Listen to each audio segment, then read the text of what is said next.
The first nugget of gold gleamed in Beatrice Calloway's pan like a promise from heaven itself. But she knew before the sun had fully risen that finding it might just be the death of her. She knelt at the edge of Crow Creek, her skirts soaked through despite her best efforts to keep them hitched, and stared at the glittering flake resting among the darker sediment. Her heart hammered against her ribs as she carefully transferred it to the small leather pouch at her waist. The water rushed cold over her reddened hands, and the Wyoming wind carried the scent of sage and possibility across the plains. It was June of 1878, and Beatrice had been panning this claim for 3 weeks with nothing to show but calluses and a persistent ache in her lower back. Her father's claim, really, though he had been dead and buried for 2 months now, his heart giving out one ordinary Tuesday morning while he shaved. She had traveled from St. Louis to Cheyenne with him the previous autumn, leaving behind the confines of her aunt's boarding house and the endless parade of unsuitable suitors. Her family kept pushing toward her. At 22, Beatrice had been considered dangerously close to spinsterhood, but she had never minded. She preferred books to balls, and the idea of gold fever had stirred something wild in her chest that no proper courtship ever had. Her father had understood that restlessness. He had been a dreamer himself, always chasing the next opportunity, the next adventure. His claim along Crow Creek had been his final gamble, and now it was hers. The problem was that nobody expected a woman alone to hold a claim, and fewer still believed she had any right to try. Beatrice spent the rest of that morning working her pan with renewed vigor, and by noon she had collected nearly an ounce of fine gold dust and several small nuggets. Her hands shook as she weighed them on her father's old scale back at the canvas tent that served as her shelter. This was real. This was enough to file her claim properly, to buy supplies, to prove that her father had not died chasing empty dreams.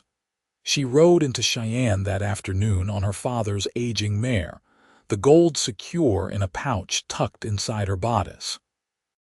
The town sprawled across the high plains like something caught between civilization and chaos. The Union Pacific Railroad had brought prosperity and trouble in equal measure, and the streets were a mix of sturdy brick buildings and ramshackle wooden structures that looked ready to blow away in the next strong wind. Cowboys fresh off cattle drives mingled with railroad workers, miners, merchants, and the occasional Cheyenne or Arapaho trader. Saloons outnumbered churches by a comfortable margin, and the air smelled of horse manure, dust, and ambition. The land office was housed in a narrow building on 16th Street, and the clerk behind the counter looked up at Beatrice with barely concealed surprise when she walked in. He was a thin man with wire-rimmed spectacles and ink-stained fingers, and his nameplate identified him as Mr. Horace Finch. "Can I help you, miss?" he asked, his tone suggesting he doubted it. "I need to file a mineral claim," Beatrice said, keeping her voice steady. "The Calloway claim on Crow Creek, approximately 4 miles north of town." Mr. Finch blinked. "That was your father's claim, was it not? Samuel Calloway, it was. He passed 2 months ago. The claim transfers to me as his sole heir." "I see." The clerk shuffled some papers, frowning. "And you intend to work it yourself?" "I have been working it myself," Beatrice said. She pulled the pouch from her bodice and placed it on the counter. "I struck gold this morning. I have my father's original claim papers and his will. Everything is in order." Mr. Finch opened the pouch and examined the contents, and Beatrice saw something shift in his expression. It was not quite greed, but it was close. "This is a significant find, Miss Calloway. You are certain you wish to continue working this claim alone?" "There are many men in Cheyenne who would be happy to take it off your hands for a fair price." "I am certain," Beatrice said, though her stomach tightened with unease. I simply need to file the proper paperwork." The process took the better part of an hour, but when Beatrice finally walked out of the land office, she had official documentation declaring her the legal owner of the Calloway claim. She also had the uncomfortable sensation of being watched. As she untied her mare from the hitching post, she noticed several men loitering near the saloon across the street, their eyes tracking her movements with undisguised interest. She rode out of town quickly, her hand resting on the small pistol her father had taught her to shoot. The weight of it was not reassuring. The trouble started 3 days later. Beatrice was working her sluice box in the early morning when she heard horses approaching. She straightened, shading her eyes against the sun, and counted 5 riders coming up the creek bed. They were not cowpunchers or drifters. They had the look of men with a purpose, and that purpose was written in the hard set of their jaws and the guns at their hips. The man in front was broad-shouldered and red-faced, with a thick beard and small, mean eyes. He reined in his horse a few yards from where Beatrice stood and touched the brim of his hat in a mockery of politeness. "Morning, miss," he said. "Name is Dutch Harmon. These are my associates. We heard you struck gold out here." "News travels fast," Beatrice said carefully. Her pistol was back in the tent, and she cursed herself for the carelessness. "It does indeed." Dutch Harmon swung down from his saddle, and his associates followed suit. "Thing is, miss, there has been some confusion about this claim. My boys and I have been working this stretch of creek for the better part of a year, and we have got papers that say this land is ours." "That is impossible," Beatrice said. "My father filed this claim last October, and I have the documentation to prove it. I just renewed it at the land office." "Papers can be mistaken," Harmon said, stepping closer. "And it is not right. A woman out here all alone trying to do a man's work. You should head back to town, maybe find yourself a husband. This is no place for you." Beatrice held her ground, though her heart was racing. "This is my legal claim, Mr. Harmon. I have no intention of leaving." One of Harmon's men, a thin fellow with a scar across his cheek, laughed unpleasantly. "She has got spirit, Dutch. I will give her that." "Spirit does not mean much out here," Harmon said. His voice hardened. "I am giving you a chance to walk away, miss. Take your tent and your things and go. We will even give you $50 for your trouble. But this claim is ours now." "Get off my land," Beatrice said, her voice shaking despite her best efforts. "If you do not leave, I will report you to the marshal." Harmon's smile was cold. "Marshal Brooks is a busy man. Lots of trouble in Cheyenne these days. I doubt he will care much about a dispute between minors, especially when we have got papers that say we are in the right." He gestured to his men, and they began moving toward her tent. Beatrice started forward, anger overriding fear, but Harmon caught her arm in a grip that would leave bruises. "Do not make this harder than it needs to be," he said. The gunshot cracked across the morning air like a whip, and everyone froze. A single rider sat his horse on the ridge above the creek, silhouetted against the rising sun. He had a rifle in his hands, still pointed skyward from the warning shot, and even from a distance Beatrice could see he was not a man to be trifled with. He sat tall in the saddle, his broad-brimmed hat casting his face in shadow, and there was something in the set of his shoulders that spoke of capability and danger in equal measure. "You boys are trespassing," he called down, his voice carrying easily across the water. "Lady asked you to leave." Dutch Harmon released Beatrice's arm, his hand moving toward his gun. "This is not your concern, friend. I am making it my concern." The rider urged his horse down the slope with easy confidence, and as he drew closer, Beatrice could make out more details. He was younger than she had initially thought, perhaps 26 or 27, with dark hair that curled slightly at his collar and eyes the color of slate. His jaw was strong beneath a few days of stubble, and he wore the dusty clothes of a working cowboy. Worn denim, a faded blue shirt, and leather chaps scarred from hard use. A second pistol hung at his left hip, and the rifle rested across his saddle with practiced ease. "Name is Cole Jensen," he said, reining in between Beatrice and Harmon's group. "I have been watching this claim for Miss Calloway here, and I have not seen you or your men anywhere near it until today. So whatever papers you think you have, they are worth about as much as a Confederate dollar." "Cole Jensen," Harmon repeated, his eyes narrowing. "Heard of you. You are that hired gun working the Bar 7 ranch." "I work for Jim Stanton, yes," Cole said. His voice was calm, but his eyes were hard. "And right now I am working for Miss Calloway, so I will ask one more time, polite as I can. Get off this claim." The tension stretched taut as a bowstring. Beatrice held her breath, waiting for the moment to snap into violence, but Dutch Harmon was apparently smarter than he looked. He glanced at his men, calculating odds, and must have decided they were not in his favor. "This is not over," he said, his face flushed with anger. "You cannot stand guard forever, Jensen." "Try me," Cole said. Harmon and his men mounted up, and Beatrice watched them ride away with her pulse hammering in her throat. Only when they had disappeared over the ridge did she allow herself to breathe properly again. Cole Jensen dismounted and tipped his hat to her. "You all right, miss?" "I am fine," Beatrice said, though her knees felt weak. "Thank you. I do not know what would have happened if you had not come along when you did."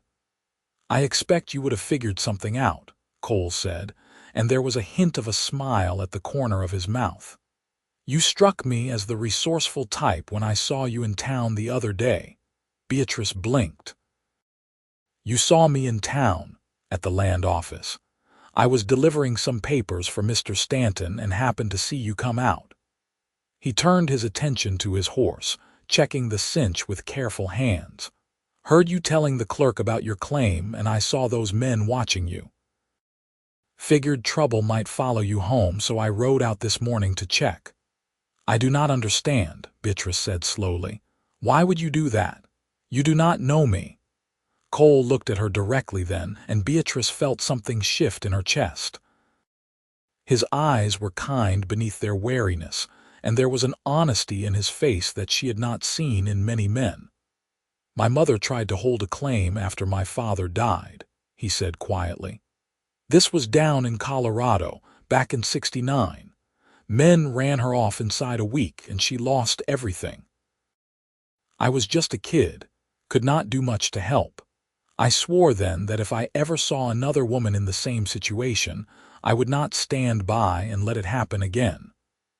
The words settled between them like something precious and fragile. Beatrice felt tears prick at her eyes, though she blinked them back furiously. "Well," she said, her voice rough, "thank you, truly." "You are welcome." Cole glanced back toward the ridge where Harmon and his men had disappeared, but he was right about one thing.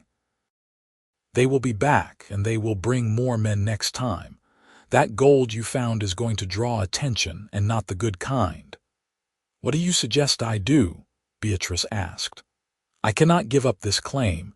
It is all I have left of my father, and it is the only way I can support myself. I have no family to return to, no other prospects. If I lose this, I lose everything." Cole was quiet for a moment, his gaze distant. Then he said, "Let me stand guard."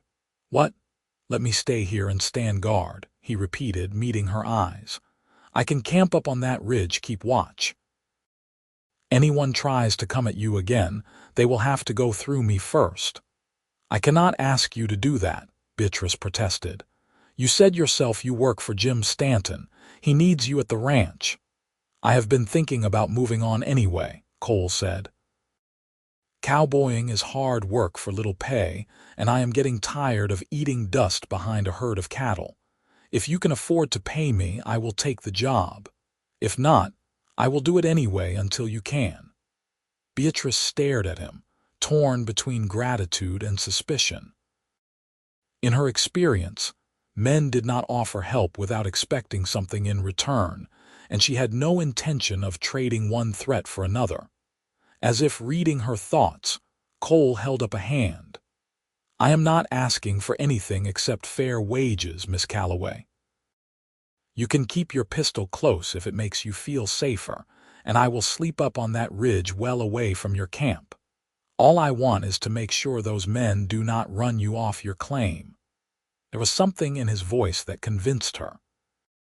Maybe it was the memory of his mother, or maybe it was simply the bone-deep weariness that came from facing trouble alone. Whatever the reason, Beatrice found herself nodding. All right, she said, but I cannot pay you much yet, just what I make from the gold, and that is uncertain. Fair enough, Cole said, and this time his smile reached his eyes. How about we start with a handshake and a cup of coffee, and we will figure out the rest as we go? He extended his hand, and Beatrice took it. His palm was calloused and warm, and his grip was firm without being domineering. When she pulled away, she felt the ghost of his touch lingering on her skin. I should warn you, she said as she led him toward her tent. I make terrible coffee. Cole laughed, and it was a good sound, rich and genuine. Then I will make it from now on. Consider it part of my wages. They sat in the shade of a cottonwood tree while Cole made coffee over her small fire, and Beatrice found herself studying him when she thought he was not looking. He moved with an economy of motion that spoke of years spent in the saddle, and his hands were steady as he measured grounds and water. There was a quietness to him that she appreciated, a sense that he was comfortable with silence. Where are you from originally? She asked as he handed her a tin cup of coffee that was, indeed, much better than anything she had managed to produce. Kansas, Cole said, settling onto a flat rock across from her. Little town called Abilene. My father was a rancher, had a small spread outside of town. He died when I was 12, got thrown from a horse and broke his neck. After we lost the ranch, my mother and I drifted for a while. She passed when I was 16, and I have been on my own since. I am sorry, Beatrice said softly. That must have been difficult. It was, Cole acknowledged, but it taught me to stand on my own feet, taught me what matters and what does not. He took a sip of his coffee. What about you? You said you are from St. Louis, born and raised, Beatrice confirmed. My mother died when I was young, so it was just my father and me for most of my life. He was a clerk in a shipping office, respectable enough, but he always dreamed of something more. When he heard about the gold strikes out here, he saved every penny he could until he had enough to file a claim. I came with him because I could not bear the thought of staying behind with my aunt, waiting for some man to marry me and make all my decisions. You do not strike me as the waiting type, Cole said with a hint of amusement. I am not, Beatrice said firmly. I can read and write and do figures faster than most men I have met. I kept the books for my father's household from the time I was 15, but none of that matters in St. Louis if you are wearing skirts. Out here I thought maybe things would be different. Different does not always mean easier, Cole observed. No, Beatrice agreed. But at least it is honest. Out here, if a man wants to take something from you, he does it directly. There is no pretending it is for your own good. Cole studied her for a long moment, his gray eyes thoughtful. You are tougher than you look, Miss Calloway. I have had to be, Beatrice said. Then, because the way he was looking at her made her feel self-conscious, she added quickly, and you should call me Beatrice. If you are going to be standing guard over my claim, we might as well dispense with formalities. Beatrice, Cole said, testing the name. That is pretty. You can call me Cole. The next few days fell into a rhythm that was both strange and comforting. Cole set up his camp on the ridge overlooking the claim, a vantage point that gave him a clear view of anyone approaching from any direction. He was there when Beatrice woke at dawn, and he was still there when she finished her work at sunset. He made coffee in the mornings and often shared his dinner with her in the evenings, usually rabbit or grouse he had shot during the day. They talked while they ate, carefully at first, then with increasing ease.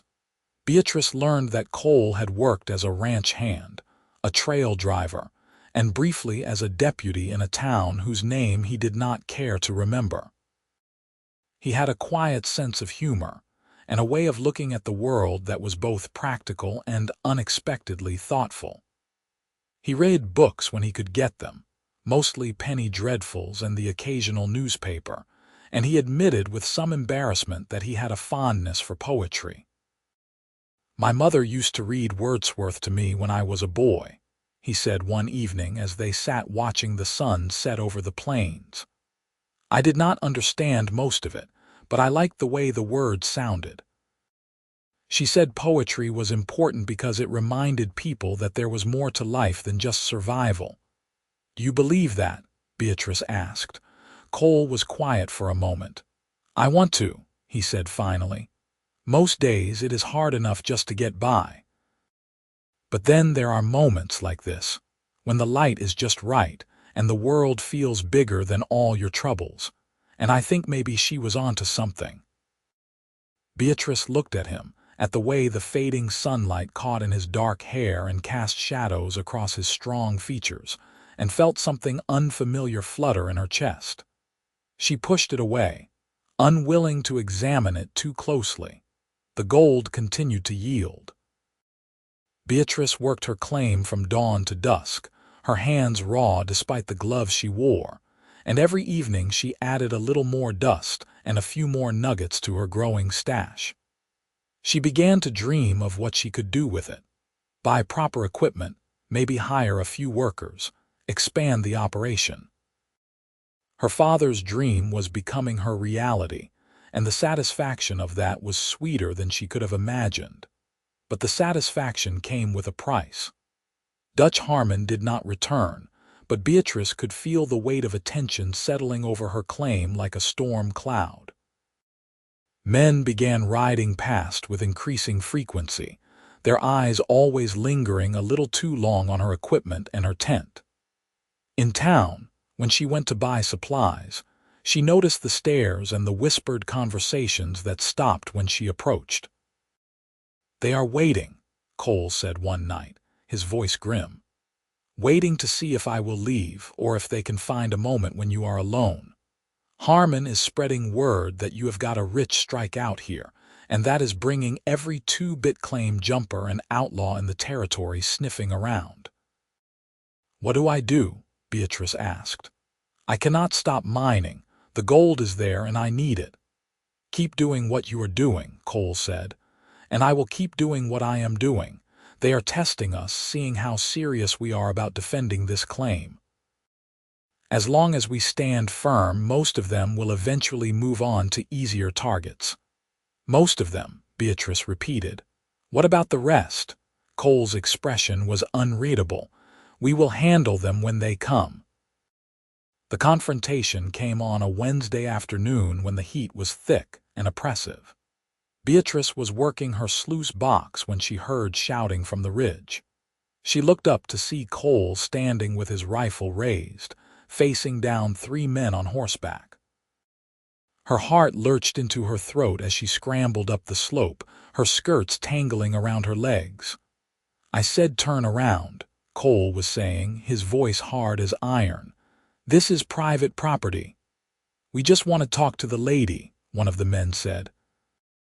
He was young, probably not much older than Cole, with a cocky grin and a gun tied low on his hip. "No need to get unfriendly about it." "She does not want to talk to you," Cole said flatly. The young man's grin widened. "Why do you not let her speak for herself? Or are you her keeper now?" Beatrice reached the top of the ridge, breathing hard. "He speaks for me," she said firmly, "and I am telling you the same thing he did. Leave." The young man looked her up and down in a way that made her skin crawl. That is not very neighborly, miss. We heard you struck it rich out here, and we thought maybe you would be willing to sell some of your equipment. We have got cash. I am not selling anything, Beatrice said. Now please leave before someone gets hurt. Is that a threat? One of the other men asked. He was older, with a grizzled beard and cold eyes. It is a promise, Cole said quietly. You boys are young and stupid, but you do not have to be dead. Ride away now and we will forget this happened.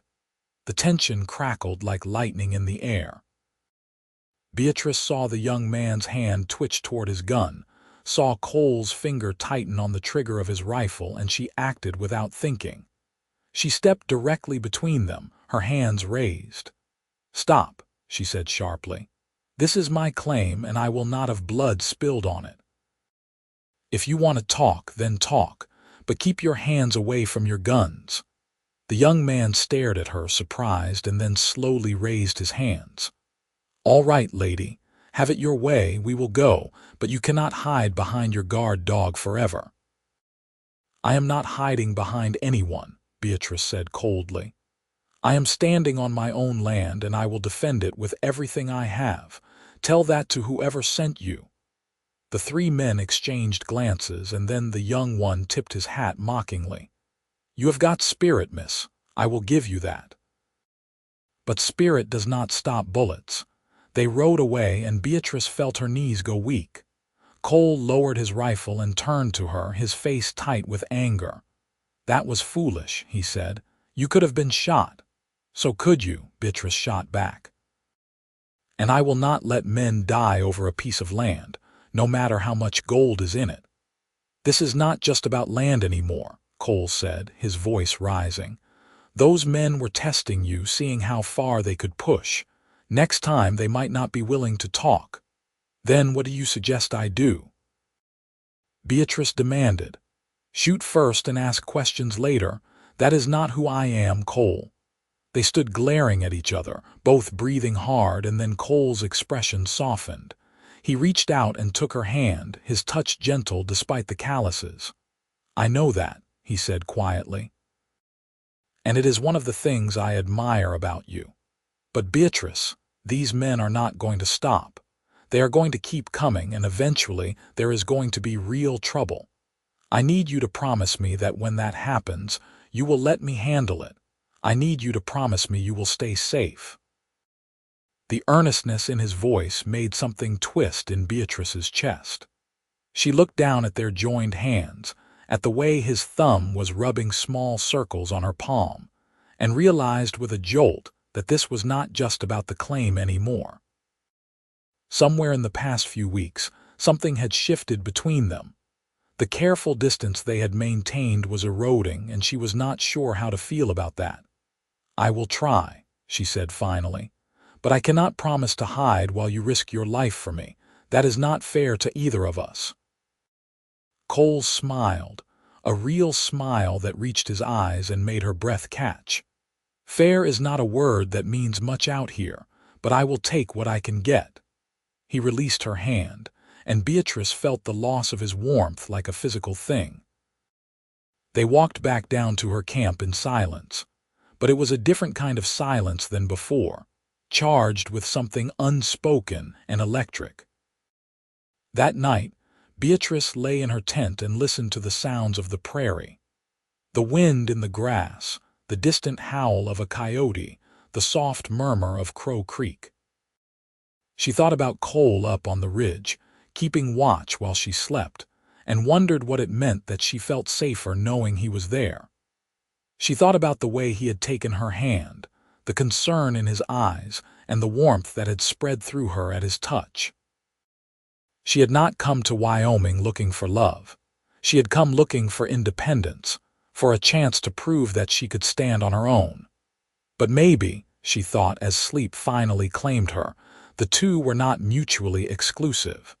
Maybe standing on your own did not mean standing alone. The summer days grew longer and hotter, and the gold continued to come. Beatrice's stash grew substantial enough that she made another trip to the land office to file additional claims on the surrounding parcels. determined to secure her position before anyone else could muscle in. Cole accompanied her, riding slightly ahead with his rifle across his saddle, and Beatrice felt the eyes of the town on them like a physical weight. They stopped at the general store to buy supplies, and the proprietor, a portly man named Mr. Higgins, greeted Beatrice with a mixture of respect and curiosity. "Heard your claim is doing well, Miss Calloway," he said as he tallied up her purchases. "Folks say you have got one of the richest strikes in the territory." "Folks exaggerate," Beatrice said mildly, though she saw Cole tense beside her. Maybe so, Mr. Higgins said, "but I will tell you this. You have got more grit than half the men in this town. Standing out there all alone, working that claim without any help, that takes courage." "She is not alone," Cole said quietly, and there was something in his voice that made Mr. Higgins look at him with new interest. "No, I suppose she is not," the proprietor said slowly. "You are Jim Stanton's man, are you not? Cole Jensen." "I work for myself now," Cole said. "I am looking after Miss Calloway's claim." Mr. Higgins nodded thoughtfully. "Good. That is good. A woman alone out there, that is a recipe for trouble, but a woman with a man like you watching her back, that might just work." As they loaded the supplies onto the packhorse Cole had brought, Beatrice found herself thinking about Mr. Higgins's words. A woman with a man like you. Was that what they were now? Partners? Something more? She glanced at Cole, at the easy competence with which he secured the packs, and felt a flutter of uncertainty mixed with something warmer. They were halfway back to the claim when Cole suddenly reined in his horse, his hand going to his rifle. Beatrice followed his gaze and felt her stomach drop. A line of riders was approaching from the north, at least 8 men, and leading them was Dutch Harmon. "Stay behind me," Cole said tersely. He dismounted and took up a position behind a large boulder, his rifle aimed at the approaching group. Beatrice slid from her saddle and crouched beside him, her pistol in her hand. Harmon and his men stopped about 50 yards away, and the big man called out, "Jensen, we need to talk." "So talk," Cole shouted back. "This does not have to get ugly," Harmon said.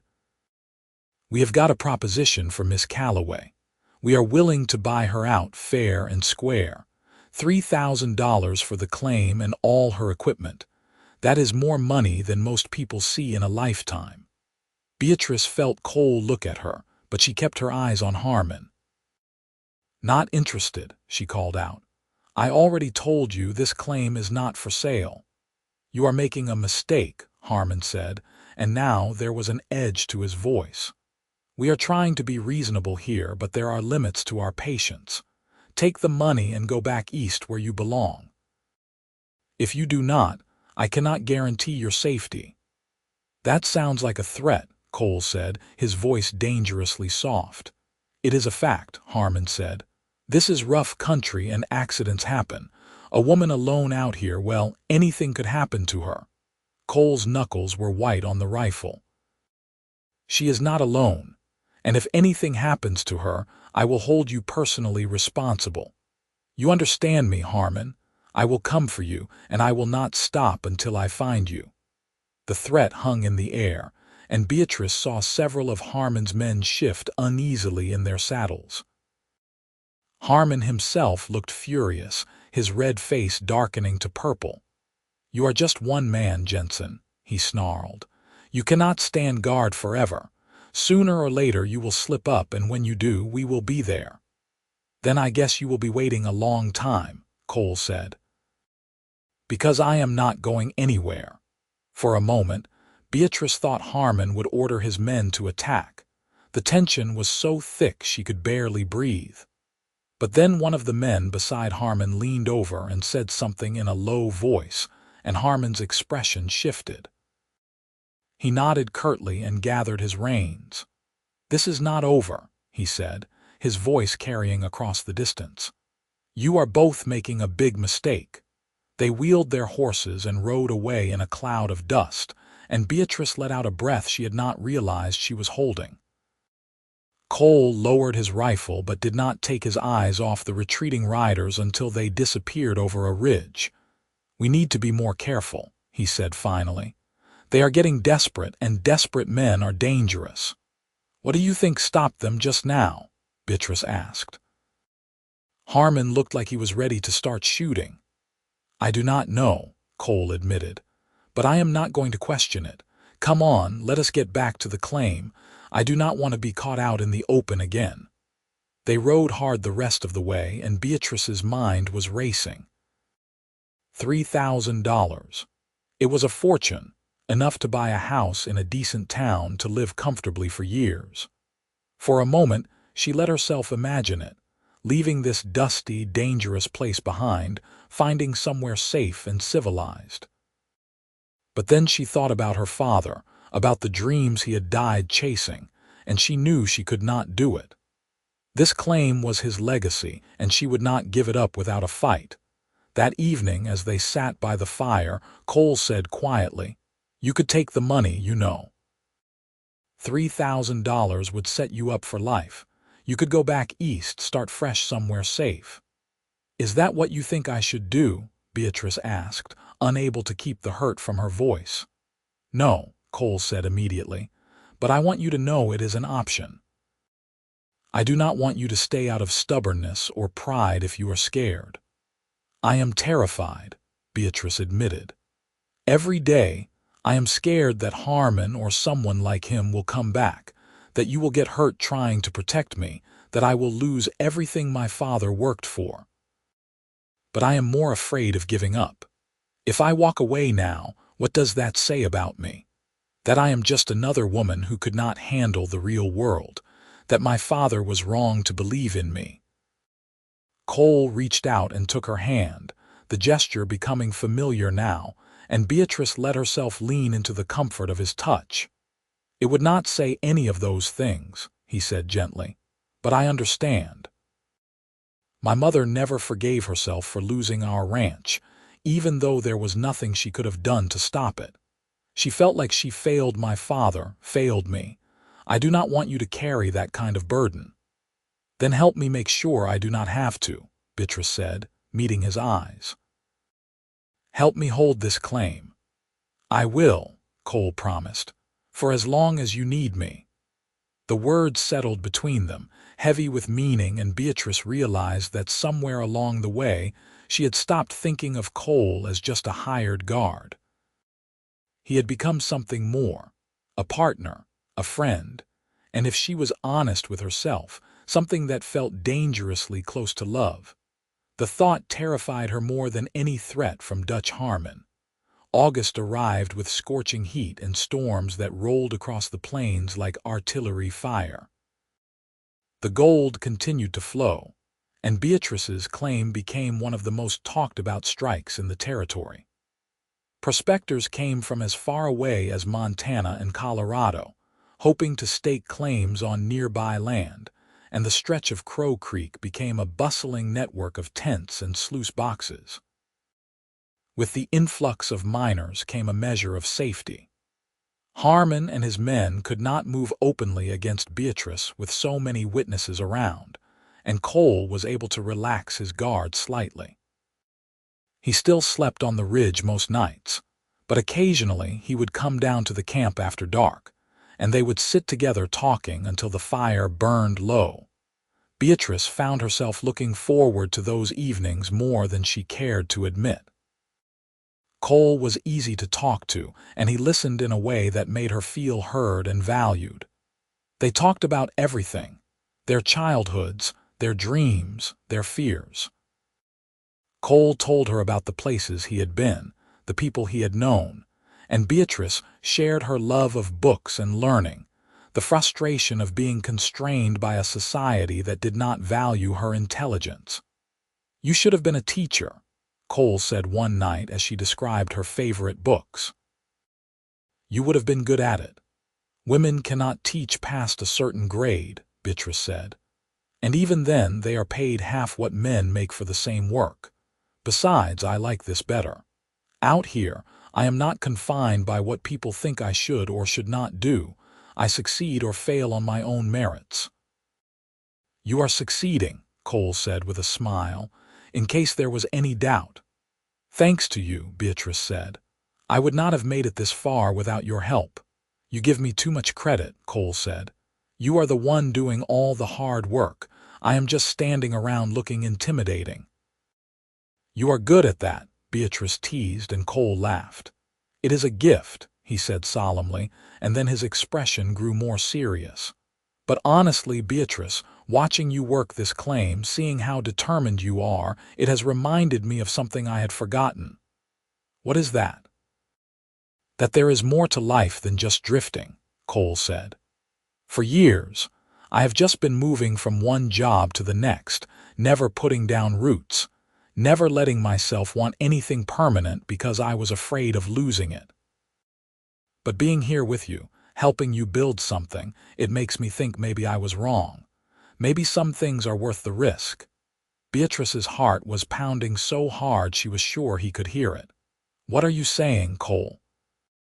He looked at her, and in his eyes she saw the same mix of hope and fear that was churning in her own chest.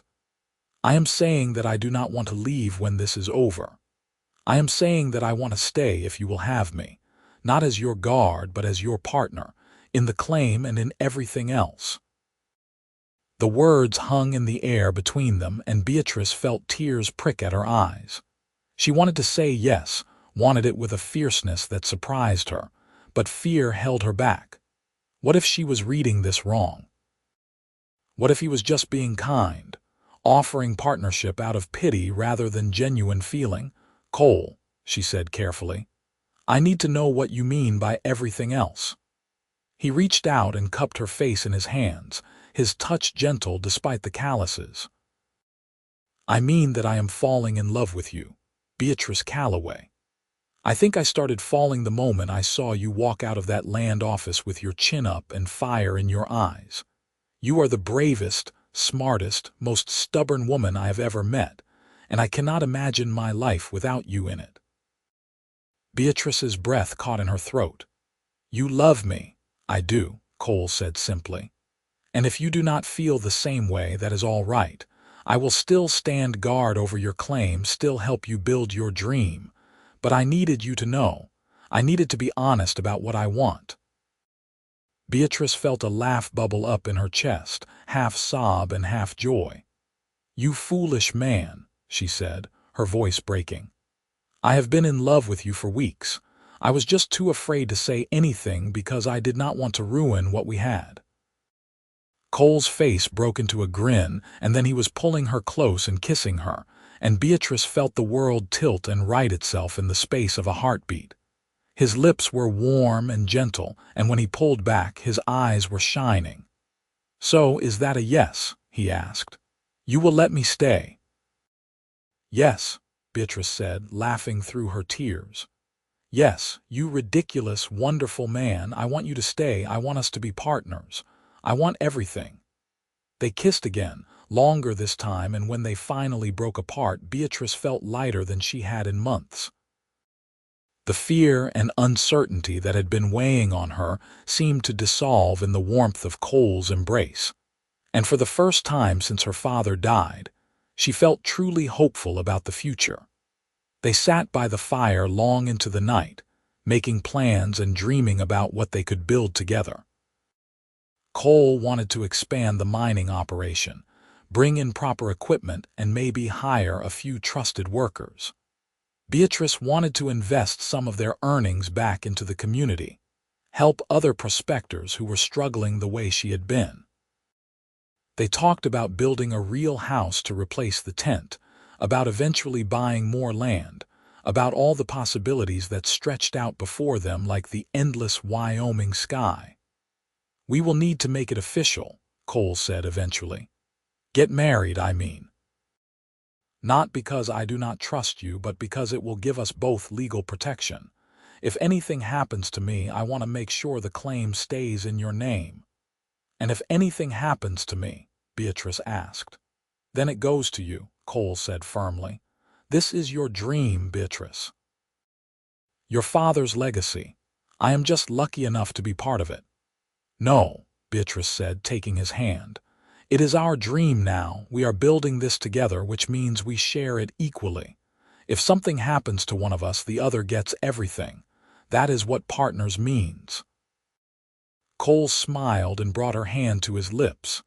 "Have I mentioned that I love you?" "Once or twice," Beatrice said, unable to keep the happiness from her voice. "But I do not mind hearing it again." "I love you," Cole said, his gray eyes warm in the firelight. "And I am going to spend the rest of my life proving it to you." They were married 2 weeks later in a simple ceremony at the small church in Cheyenne.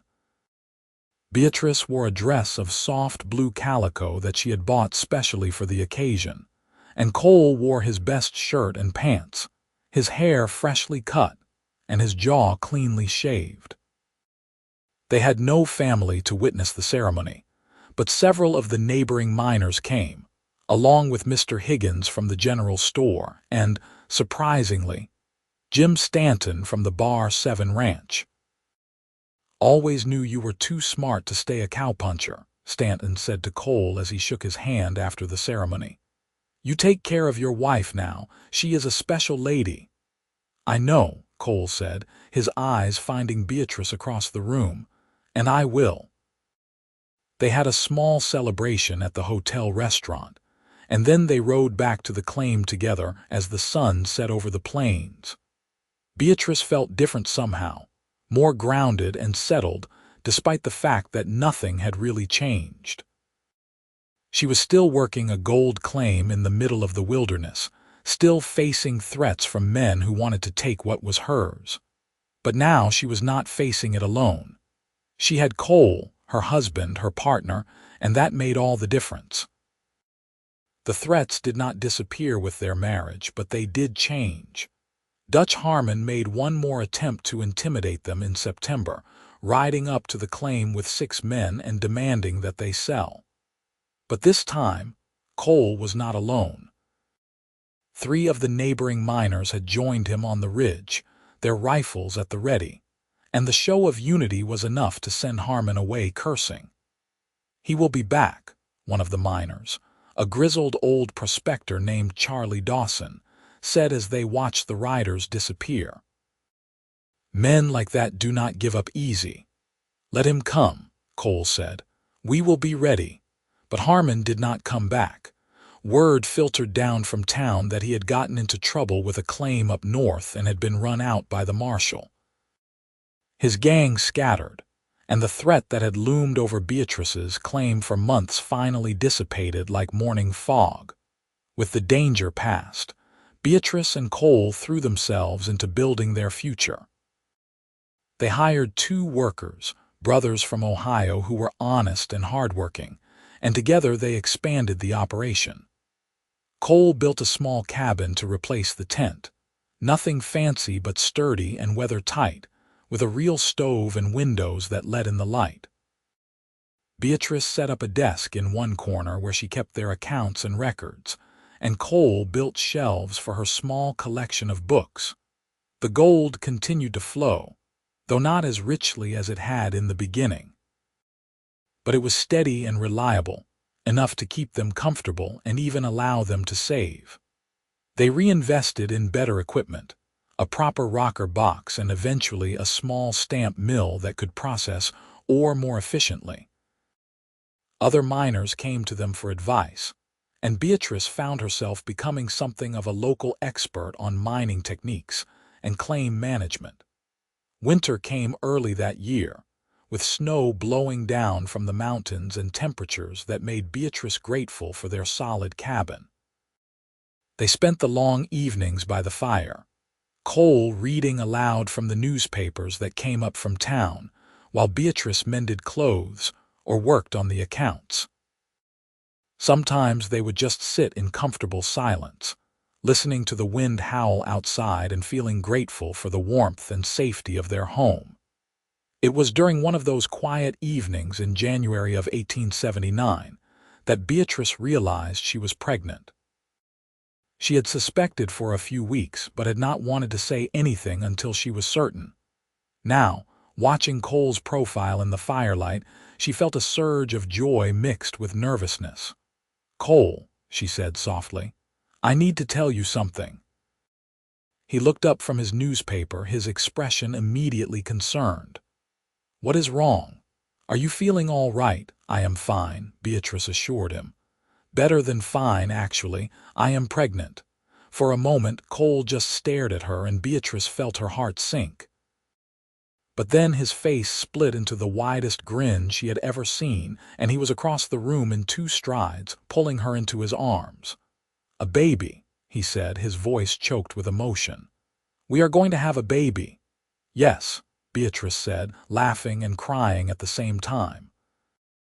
"In late summer, I think. Are you happy?" "Happy." Cole pulled back to look at her, and there were tears in his eyes.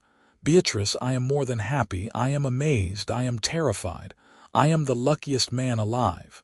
He kissed her forehead, her cheeks, her lips. "Thank you.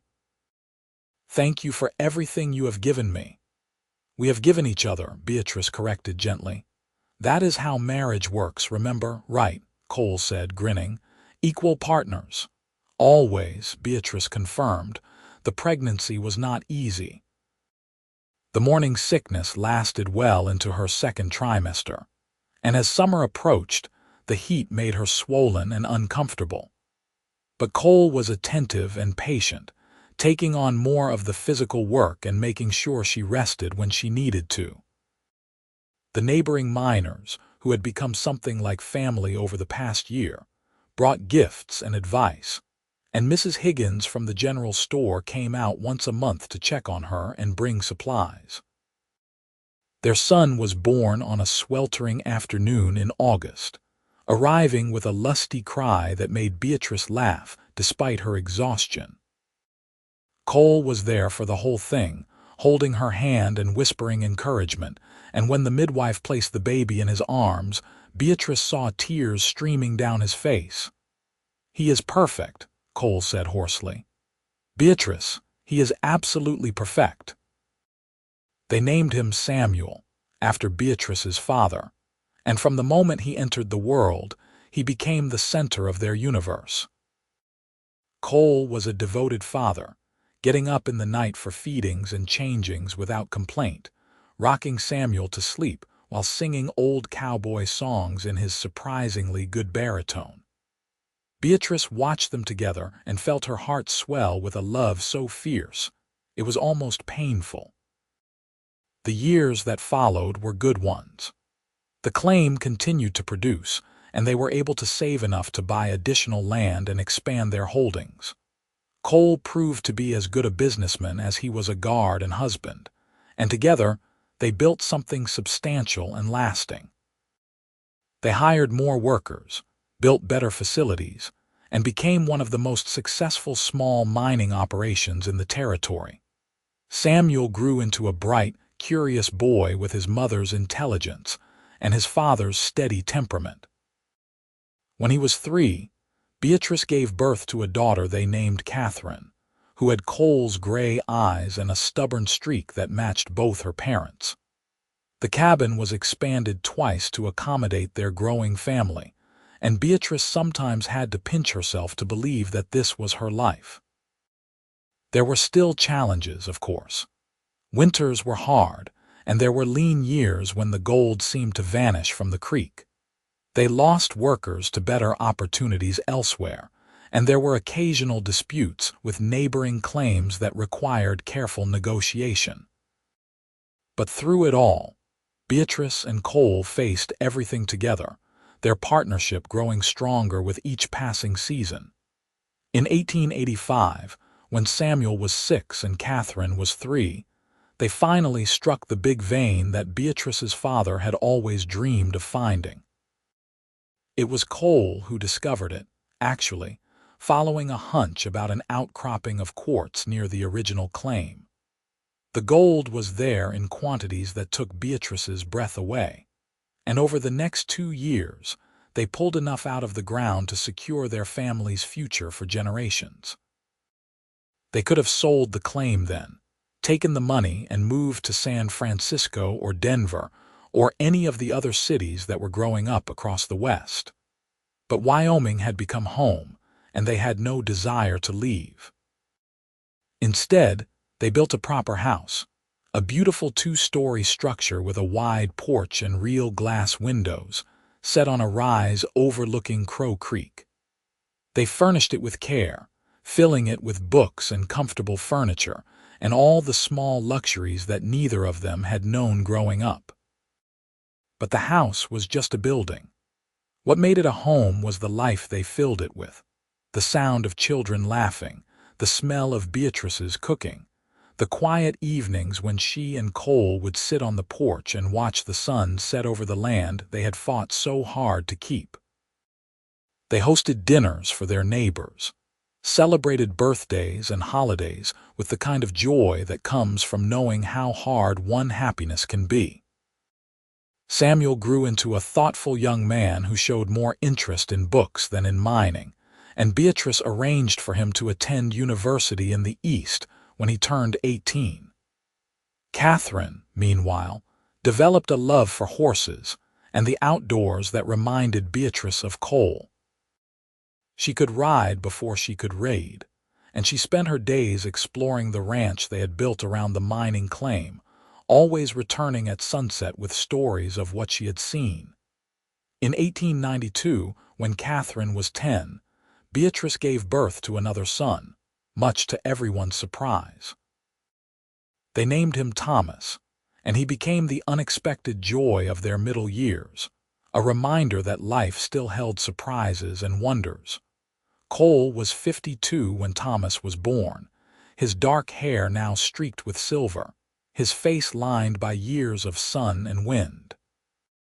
But he was still strong, still steady, and when he looked at Beatrice, his eyes still held the same warmth and love they had that night by the fire when he first told her how he felt. "Can you believe we have been married 13 years?" Beatrice asked him one evening as they sat on the porch, watching Thomas play in the yard while Catherine showed him how to skip stones in the creek. "Feels like both a lifetime and no time at all," Cole said, taking her hand in his. The gesture was as natural now as breathing. "Sometimes I still cannot believe my luck, that I rode up to that claim all those years ago, that you let me stay, that you said yes when I asked you to be my wife." "I am the lucky one," Beatrice said. "You saved my life, Cole. You gave me the courage to hold onto my dream when everyone else wanted me to give it up. You gave me a family and a home and a love I never thought I would find." "We saved each other," Cole said softly. "That is what partners do." They sat in comfortable silence, watching their children and listening to the evening sounds of the ranch. The soft lowing of cattle in the distance, the rustle of wind through the cottonwoods, the splash of water as Catherine helped Thomas throw a stone into the creek. The land stretched out around them, golden in the fading light, and Beatrice felt a deep sense of contentment settle over her.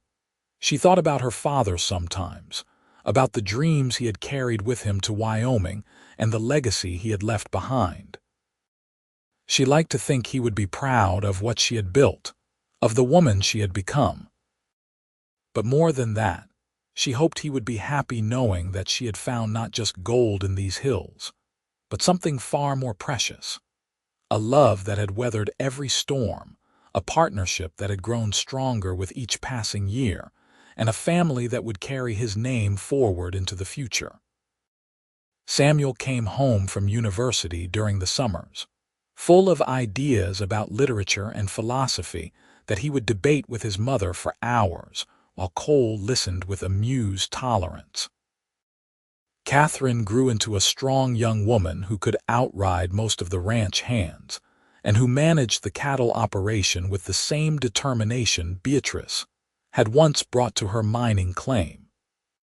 Thomas was still young, but he showed signs of inheriting both his mother's quick mind and his father's steady nature.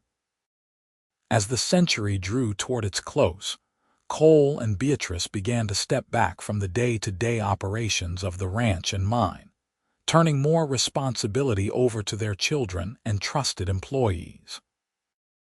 They had worked hard for decades, and now they wanted to simply enjoy the life they had built together. They traveled some, taking the train to Denver and once all the way to St. Louis, where Beatrice showed Cole the streets where she had grown up and the boarding house where she had lived with her aunt. They went to the theater and ate in fancy restaurants and stayed in hotels with electric lights and running water.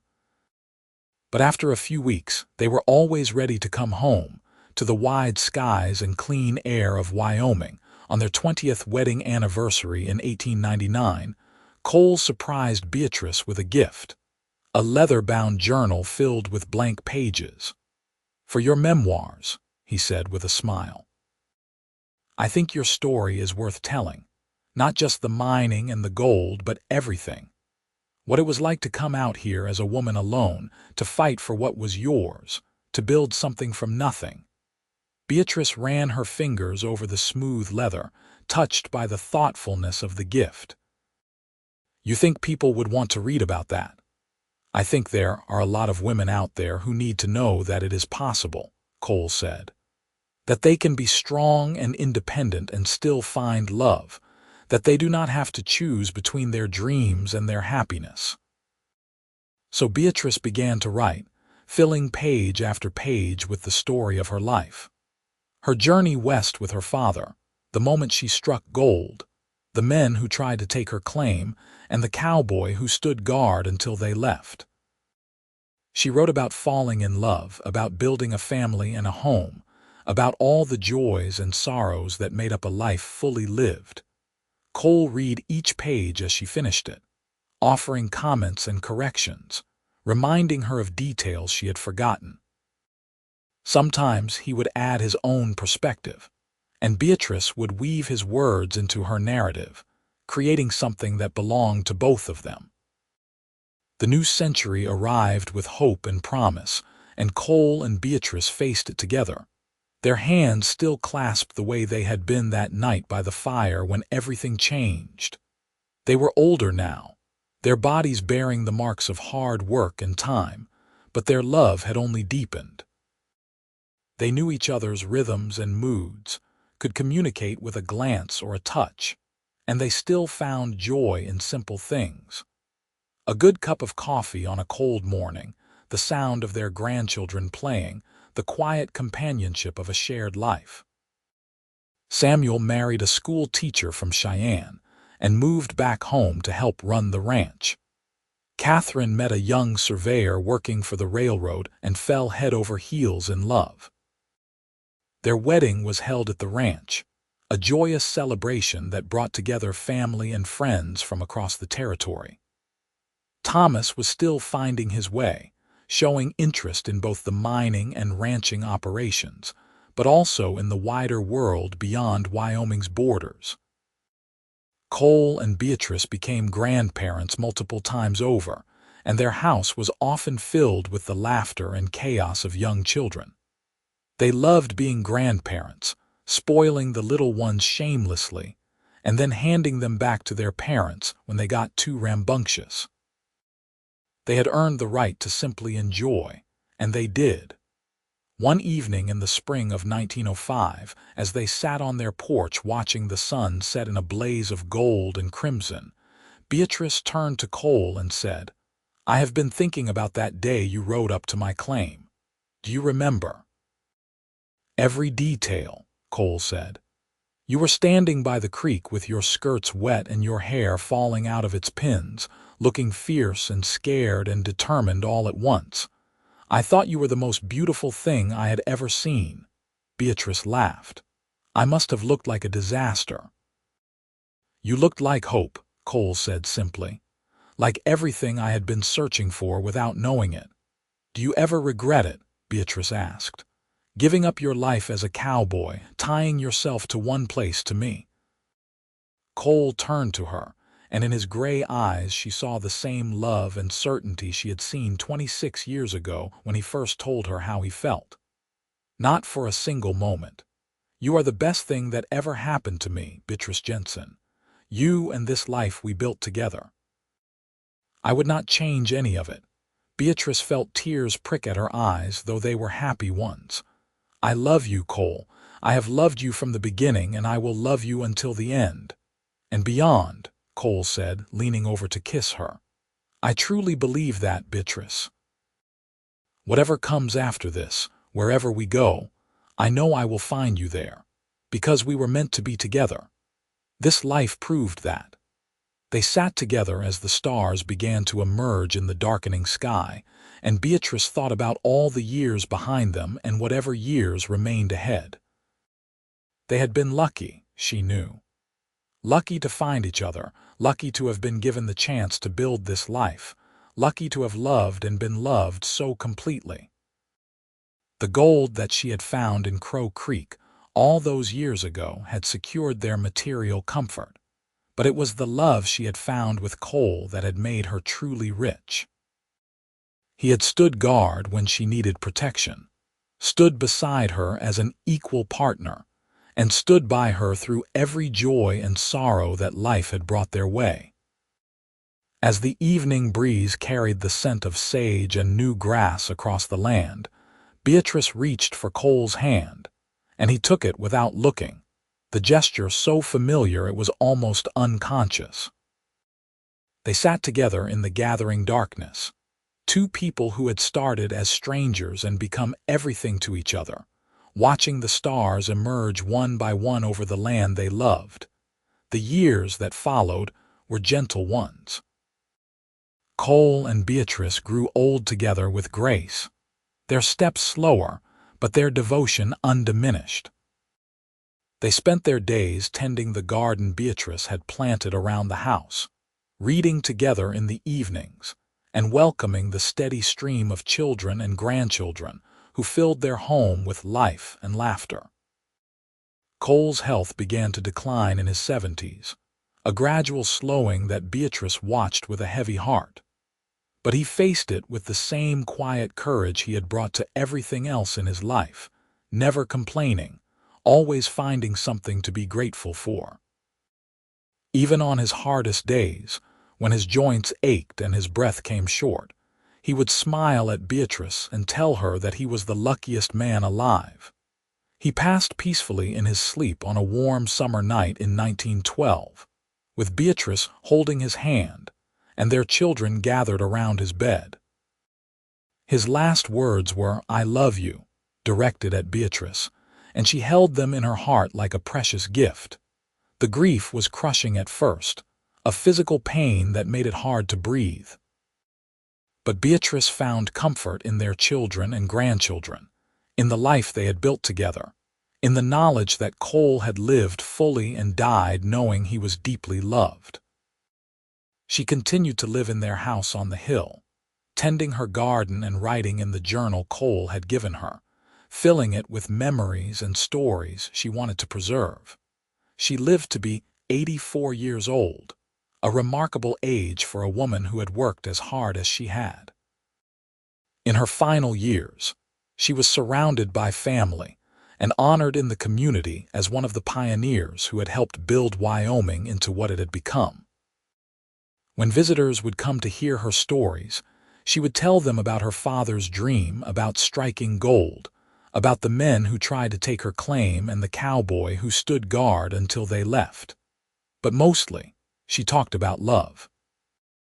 About finding it in the most unexpected place, about building a life with someone who saw her as an equal, about the way two people could face anything as long as they faced it together.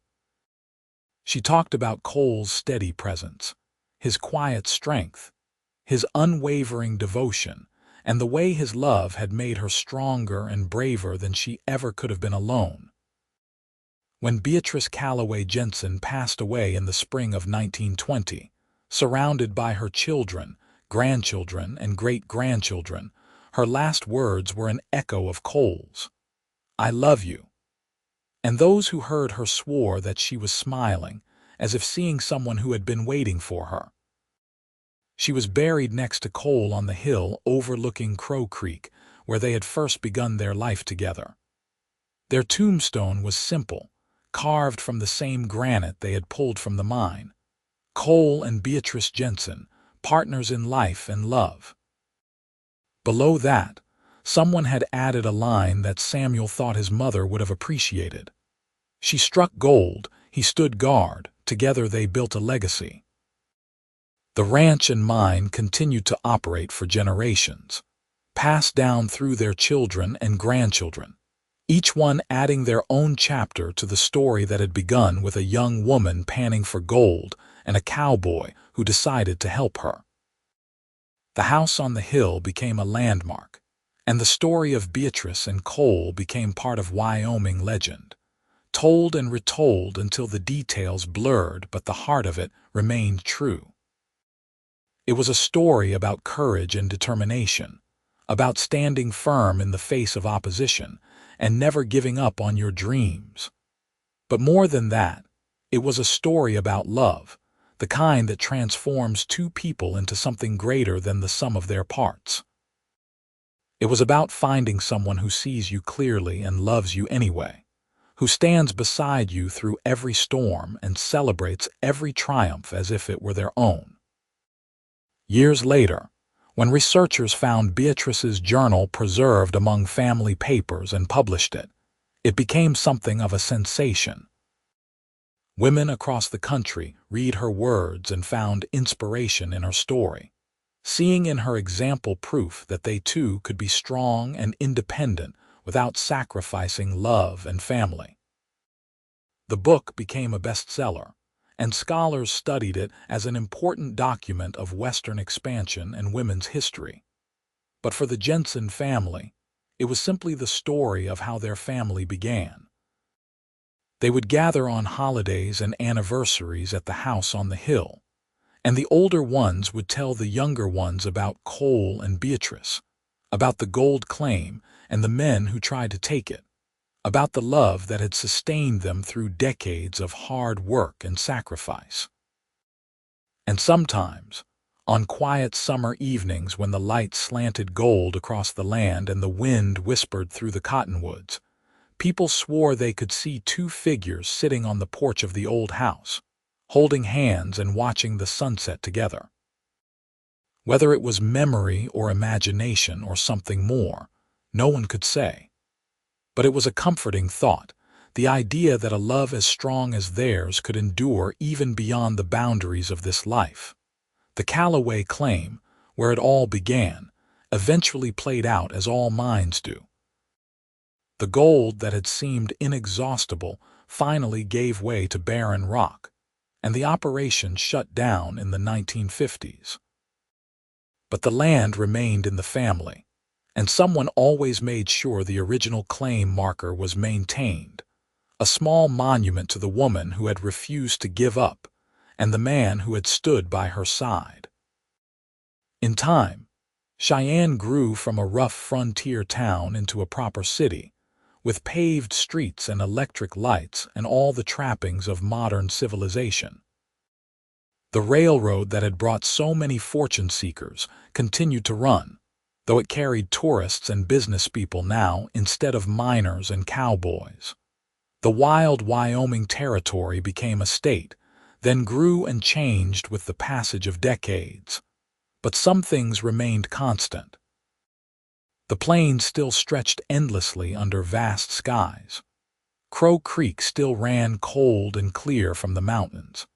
And in the hearts of the Jensen family, the story of Cole and Beatrice still lived, a reminder of where they came from and the values that had built their legacy. It was a legacy of hard work and determination, of standing up for what was right even when it was difficult or dangerous. But above all, it was a legacy of love, the kind that could transform a gold claim in the wilderness into a home, that could turn two strangers into partners, and then into soulmates, that could endure every challenge life threw at it and emerge stronger on the other side. And that, in the end, was worth more than all the gold in Wyoming.